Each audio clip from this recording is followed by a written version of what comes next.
how this doesn't work.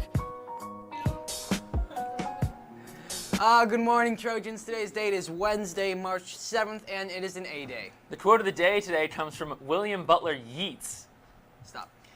An Irish poet, education is not the filling of a pail, but the lighting of a fire. It's a very nice quote. And now we go to sports with Kameron.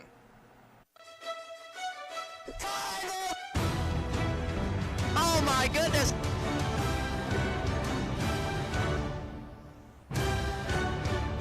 Thanks, guys. Last night, our varsity girls lacrosse team defeated Alhambra 14-12 in a thrilling victory. The new varsity players showed they would have big contributions, complemented with the experience on the Trojans that was on fine display in their season-opening victory in the East Bay. Meanwhile, our varsity softball team hit the diamond for the first time, getting an impressive 4-0 victory over Marin Catholic.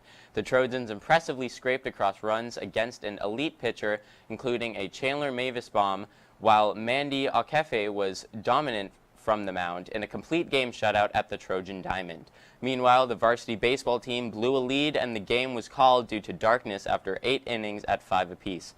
Kempton Brandis had a spectacular catch that helped the Trojans, and Nick Adraken and Garrett Lewis both had strong days to help Petaluma stay afloat.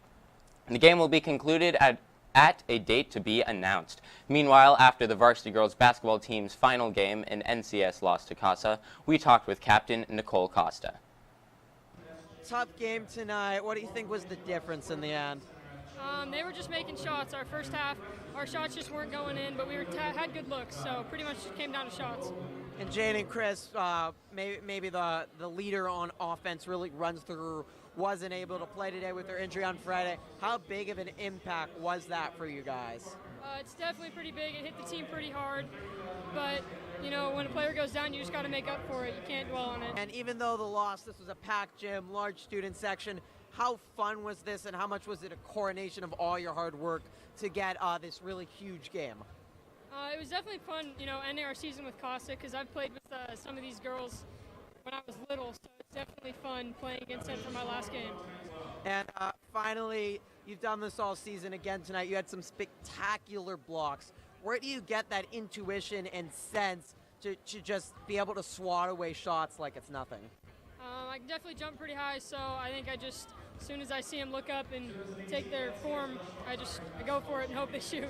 In other results from yesterday, our JV baseball team fell to Redwood 2-0 and will look to rebound at San Rafael today, while our freshman baseball team was blown out 8-2 by the Giants and is home against Cardinal Newman today.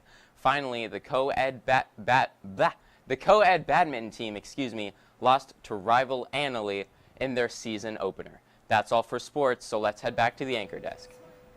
Thanks, Cameron. Attention, seniors. Your senior prom is coming up quickly. If you are still looking for a prom dress, please come to the PHS Student Bilingual Center. We have quite a few dresses to choose from, all of which have been donated to Petaluma High.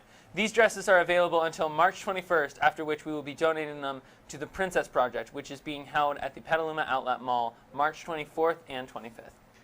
Great cause. And speaking of the Princess Project, is an organization that promotes self-confidence and individual beauty by giving free prom dresses. Now, the process is made entirely through volunteer and community support. They create an environment that celebrates and appreciates every body type. Their work goes far beyond the dress to instill pride and confidence in thousands of teens that they have helped already.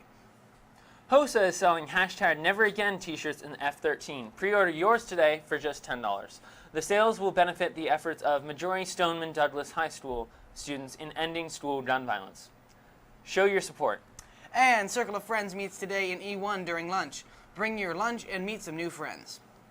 Seniors, if you were accepted to Oregon State University, please attend a meeting with a college representative in the College and Career Center today at Tutorial. She would very much like to talk to you. Once again, this is for seniors who have been accepted to Oregon State University.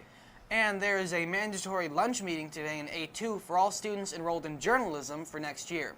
Ms. Redfield would like to discuss the application and class expectations. Again, that's journalism. HOSA competitors Barbara Garza, Annika Schmid, Marguerite Flynn, and Lexi Camacho are in the heat of competition. If you see them in the halls, offer encouragement and maybe a Trojan handshake. Oh, Trojan handshake. And Rowdy Rough Volleyball is next week. Juniors and freshmen, there is still space on your class teams. So sign up today by emailing Michael Barabalt at mbarabalt18@petk12.org.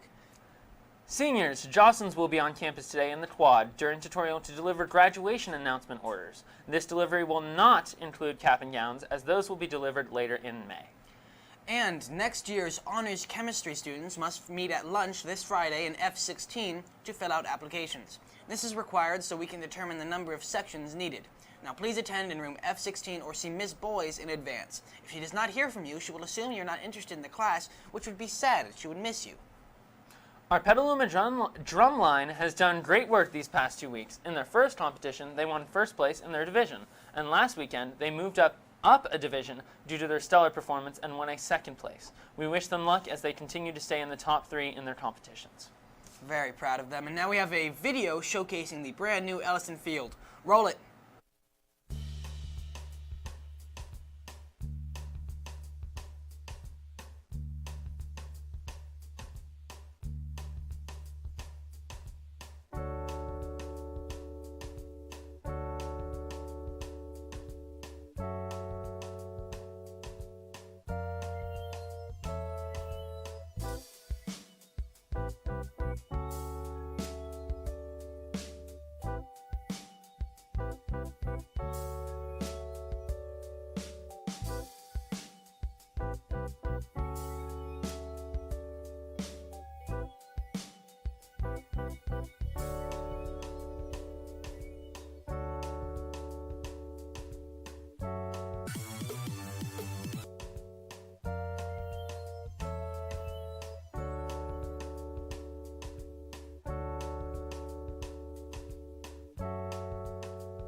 According to Mr. Napoli, the construction should be completely finished within the week. At the time of the interview, the field and track were completed and open for PE students to use, but the home side of the complex was still under construction and off limits to students. He also stated that for the next few weeks, landscaping will be done to beautify any area with dirt. After everything is said and done, they will need state-certified personnel to come in and approve everything. In the words of Mr. Napoli, if you've ever been involved with building a house, it's like that last step before you move in. There are also tentative plans to have an opening ceremony to officially welcome the town to the new sports complex. We will have more information about that for you as it develops. And that's all for today. Tune in tomorrow and make it a great day. Thanks, guys.